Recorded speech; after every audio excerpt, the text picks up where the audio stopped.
बेटी जहाँ उसकी बेटी दफन की गई थी वहाँ जाती और जा कर के वो आवाज़ देती, जीवंती मैं तेरे लिए खाना लाई हूँ तो आ जा, तो खाना खा ले।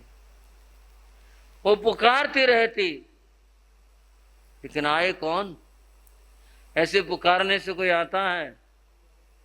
कोई नहीं आता। और शाम को वह उस खाने को पक्षियों को बखेर कर आ जाती, कहती बेटी तू आई नहीं, मैं सारे दिन तेरी इंतजार करती रही, रोती रही। बंधु वो उसने हर रोज का काम बना लिया।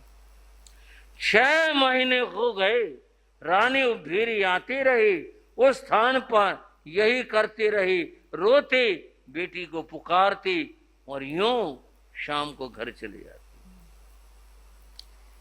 राजा प्रसेनजीत ने कहा, रानी समझो, होश करो, ऐसे कोई आता नहीं है।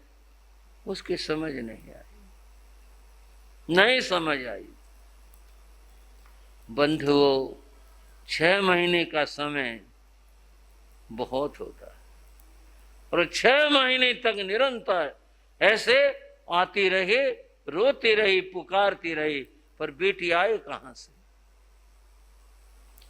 एक बार उनके नगर में महात्मा बुद्ध का आना हुआ।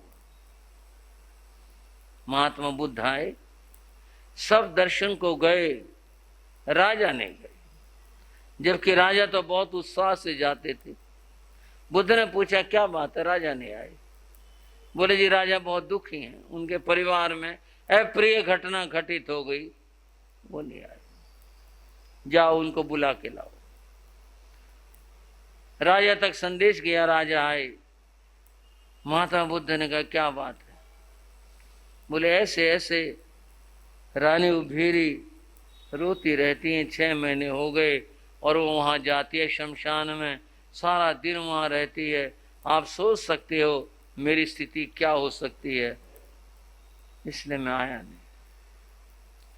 कोई बात नहीं, उभीरी अगर अपने बेटी को बुलाना चाहती हैं और वो नहीं आ रहे, हम बुला देंगे। वो नहीं आ रहे, हम बुला देंगे, क्या बात है? महाराज बड़ी कृपा होगी, अगर आप उसको मृत बेटी को बुलवा दो, वो तो जी जाएगी, नहीं तो मरेगी वो। 6 महीने हो गए उसे ऐसा करते हुए। बोले ठीक है, कल हम शमशान में आते। महात्मा बुद्ध शमशान में गए, राजा भी पहुंचे, रानी रो रही थी। बुद्ध ने पुकारा, उभीरे क्या बात है तुम रो रही हो? रोते बताया मेरी बेटी ऐसे ऐसे चली गई। तो कोई बात नहीं, तुम्हारी बेटी को हम बुला देते, फिर खुश हो जाओगे? बोले हाँ फिर तो मैं खुश हो जाऊंगी, मुझे और क्या चाहिए, मुझे यही चाहिए, आप मेरी बेटी को बुला दो। बुला देता हूं, अभी बुला देता हूं। तो आप कृपा करो, थोड़ा तुम्हें कुछ करना पड़ेगा। बोले क्या करना पड़ेगा? बोले तुम बैठो और ध्यान में बैठो। वो बैठ गई, आंखें मूंद ली जैसे कि महात्मा ने कहा, और मूंद करके उन्होंने अपनी शक्ति का प्रयोग किया। रानी ने एक दृश्य देखा, और दृश्य क्या देखा? बहुत सारी कन्याएं हैं, सारे 2 वर्ष की हैं, सारे 2 वर्ष की हैं, और सबकी एक जैसी शक्ल है, और सबके नाम जीवंती हैं। बुद्ध ने कहा वीरे, ये सारी तेरी बेटियां जन्म जन्म की बेटियां हैं। कोई 1000 साल पहले की है, कोई 10,000 साल पहले की है, कोई 1,00,000 साल पहले की है, कोई ये तेरी अंतिम बेटी यही है। इनमें से जो तेरे को पसंद हो वो तो बुला ले और ले ले। उसने हाथ ऐसे किए अपनी बेटी को लेने के लिए, सारी जीवंतियां चिल्ला पड़ी, माँ मुझे बुला ले, मैं तुम्हारी बेटी हूं, मैं 1000 जन्म पहले आई थी, माँ तुम मुझे बुला लो, मैं 1,00,000 जन्म पहले आई हूं, मैं तुम्हारा इंतजार करे, मुझे बुला लो। वो तो हैरान रह गई, उसने आंखें खोल दी और वो बोली मैं तो पागल हो जाऊंगी, बोले इतने सारे, बोले हाँ ये सारी तेरी बेटियां हैं, और अभी तो थोड़ी सी हैं, ये तो सारी जीवंती हैं। अगर तू और बेटियों की बात करे ना जिनके नाम कुछ और थे, वो तो तू गिन भी नहीं पाएगे। इतनी सारी बेटियां तूने जन्म दिया बेटियों को। तो भगवान मैं क्या करूं, मैं किसको बुलाऊं? बोले तो अब तुम सोचो, ये सिर्फ मोह है जीव का, इस देह के प्रति और कुछ भी नहीं है, कोई किसी का है ही नहीं। जीव आते हैं और चले जाते हैं, यात्रा है। तेरी बेटी जीवंती भी एक यात्रा पर आई थी और वो चली गई। वो भीरे तू भी यात्रा पर आई है। ये महल, ये परिवार और ये सब ये तेरे है ही नहीं, तेरी केवल मोह भावनाएं हैं। ये मेरा है, कुछ नहीं। एक दिन तुझे भी जाना पड़ेगा, तू भी जाएगी संसार से, औरों को भी जाना पड़ेगा, हमें भी जाना होगा, सबको जाना होगा, जाना पड़ेगा, सबको जाना पड़ेगा। इस मोह को हटा लो। उस दिन उसका मोह टूटा, और मोह टूटा 6 महीने से रोती हुई रानी उस दिन पहली बार मुस्कराई। बोले मैं ज्ञान को प्राप्त हो गई। मोह से बंधा हुआ संसार है, इस मोह के कारण से शरीरों के प्रति तरह तरह के भाव बने हुए हैं। ये मेरा भाई है, मेरा बेटा है, ये मेरा अमुक है, ये मेरा अमुक है, ये सब के सब मोहग्रस्तों के भाव हैं। अब मैं समझ गई, अब मैं इस मोह को दूर करती हूँ।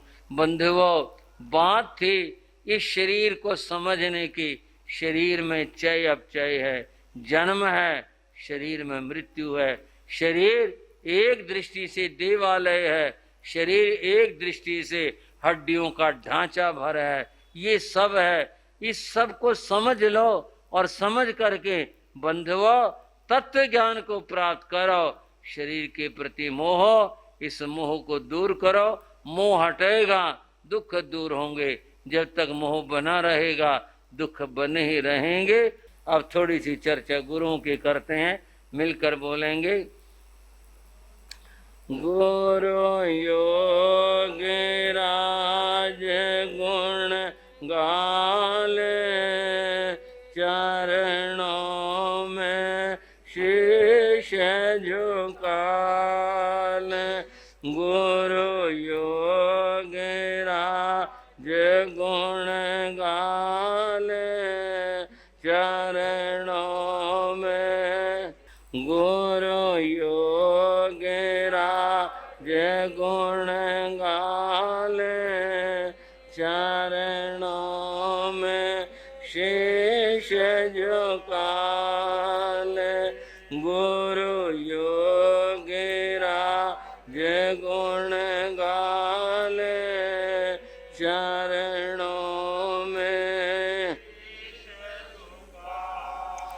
भविष्य द्रष्टा अंतर ज्योति, भविष्य द्रष्टा अंतर ज्योति।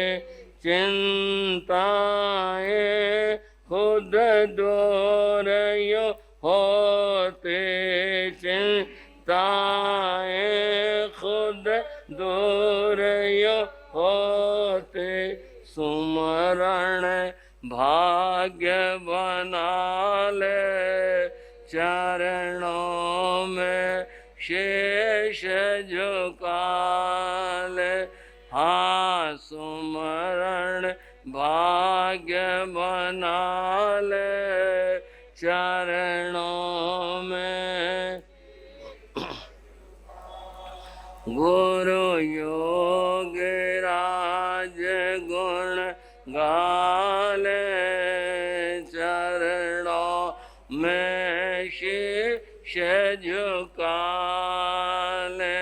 गुरु योग राज गुण गाले, चरणों में। बोलो गुरुदेव योगी राज श्री राम जी लाल जी महाराज के। पूज्य गुरुदेव, मेरे बाबा गुरुदेव, योगीराज श्री राम जी लाल जी महाराज जो महान आत्म साधक थे, महान संयम साधक थे, उनके जीवन की कुछ बातें चर्चाएं चल रही। गुरुदेव योगीराज मेरे बाबा गुरुदेव थे।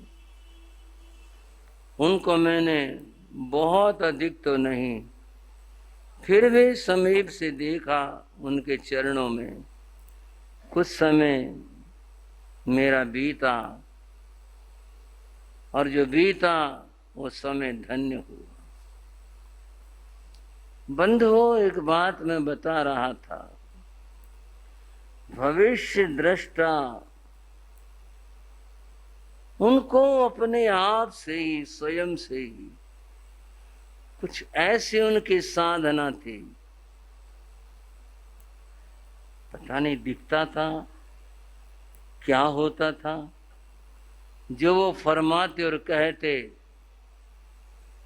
वो वैसे ही हो जाता, उसी तरह हो जाता, और दिखता भी था। ये भी बात है। परम श्रद्धेय भगवान श्री राम प्रसाद जी महाराज, उन्होंने एक लेख के अंदर जो गुरु महाराज योगीराज जी पर लिखा, उसमें उन्होंने स्वयं लिखा कि हमारा योगीराज जी के साथ बहुत रहना हुआ, और मैं देखता था कि वो ध्यान और जाप बहुत करते थे, और कुछ ऐसी बात थे, होने वाली बातें, घटनाएं उनको अपने आप से सूझती थी, और वो जो कहते थे और वो उसी तरह से घटित होता था। किसी को लेख पढ़ना हो तो छपा हुआ है, जबानी जमा खर्च की बात नहीं, मैं वैसे ही कह रहा हूं, उनका नाम लेकर लेख छपा हुआ है। एक बार पूज्य गुरुदेव योगीराज जी महाराज कैथल में विराजमान थे। संत जहां भी होते हैं, भाई लोग आते हैं, लाभ लेते हैं। उस समय वहां एक भाई थे, उनका नाम रोशन लाल था, और वो गुरु महाराज की जन्मभूमि बड़ौदा गांव के ही थे। वो हर रोज सुबह आते थे, दर्शन करते, मंगली सुनते और चले जाते थे। एक दिन रोशनलाल को गुरु महाराज रोशन कहा करते, सीधा ही। एक दिन रोशनलाल आए, दर्शन किए, गुरु महाराज ने कुछ ध्यान सा नहीं दिया, वो कुछ और ही विचारों में, कुछ और। उसने थोड़ी सी इंतजार भी की, भाई शायद क्या विचार, कुछ ध्यान कहीं और है, कुछ बोले नहीं। रोशनलाल ने वंदना की, बोले गुरु महाराज साथ है, उनका ये ध्यान सा टूटा।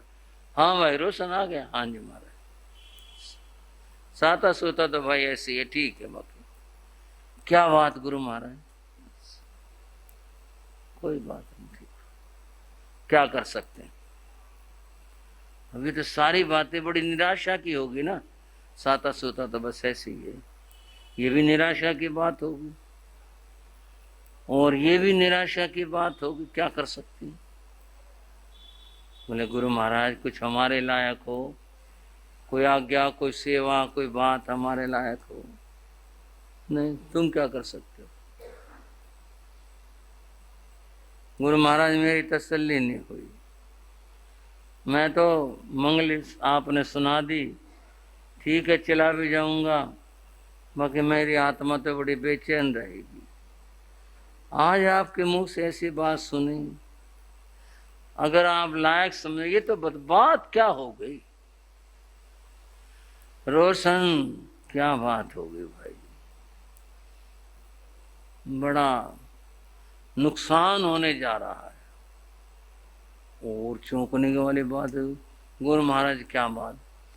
बोले जैन समाज का, स्थानकवासी समाज का इतना बड़ा नुकसान आज होगा, उसकी पूर्ति नहीं हो सकेगी। उसने और जानने के वो कोई तेरे खबर आएगी पता चल जाएगा। वो बड़ा परेशान होकर चला गया। बोले आज तो क्या होना है, तेरी खबर आएगी पता चल जाएगा। रोशन की दुकान पर दोपहर में टेलीग्राम आया, तार आया। उस जमाने में फोन के साधन तो बस ऐसे ही थे। टेलीग्राम का टेलीग्राम आया, अंबाला से आया। लिखा हुआ था आचार्य श्री काशीराम जी महाराज देवलोक को प्राप्त हुए। माथे माथे महाराज ने कहा था जैन समाज के इतना बड़ा नुकसान होने जा रहा है, उसकी पूर्ति नहीं हो सकती।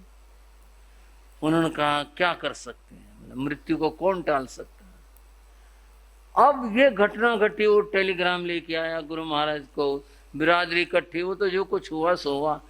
सवाल कई खड़े हो गए, उनको क्या पता, और ये तेरे पास ही आएगा। उसके घर ही, उसके दुकान पर आया टेलीग्राम, और आज नुकसान होने जा रहा है। आचार्य श्री का देवलोक हुआ। क्या कर सकते हैं भाई, ये एक वचन है, क्या कर सकते हैं। तू क्या करता, हम क्या कर सकते हैं। मृत्यु को कौन रोक सकता है। अब ये घटना है तो अपना में छोटी सी चलो बात हुई, पर सवाल तो खड़े हैं, ये पता कैसे चला। अब इसका जवाब मेरे पास भी नहीं है। ये तो उनके ऐसी कुछ सिद्धि लब्धि क्या थी, उन्हें कैसे क्या दिखता था, आगे का कुछ नहीं पता। आप अंदाजा तो करो इस बात का। इतनी बात कह देना और उसका यूं का यूं घटित होना आसान बात है क्या। नुकसान होने जा रहा है।